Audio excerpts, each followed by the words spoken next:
If you could pack all of human history into 1 year, we've only been farming and eating grain since about yesterday, which is when we became shorter and fatter. We only started consuming processed vegetable oils about 10 minutes ago, which is when heart disease became our #1 killer.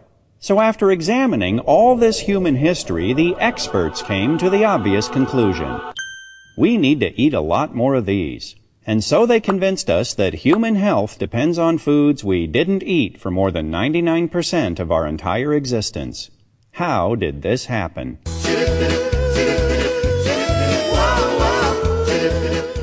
In the 1950s, a biochemist named Ancel Keys published a study that compared heart disease and fat consumption in a half-dozen countries. The more fat, the more heart disease. The trend line was unmistakable. Just one little problem.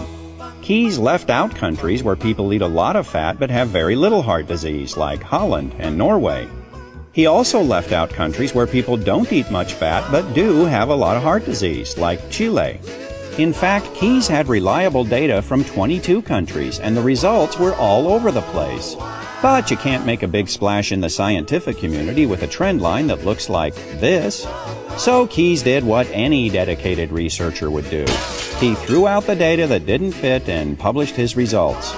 His punishment for this bit of scientific chicanery was to get his picture on the cover of Time magazine. Keys became known as the father of the lipid hypothesis, which says that eating saturated fat raises the cholesterol in your blood, and high cholesterol in your blood clogs your arteries and causes heart disease.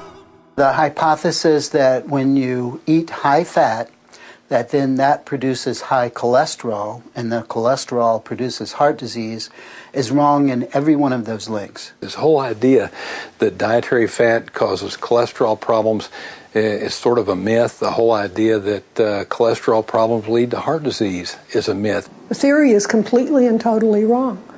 It was a theory that was made out of whole cloth and then pushed. The term artery clogging saturated fat, it's as though it's all one word. It's become part of the zeitgeist. Everybody knows saturated fat is bad for you, but when you get back and you start looking at the medical literature and you root back through to find out where this whole idea came from, it's bogus.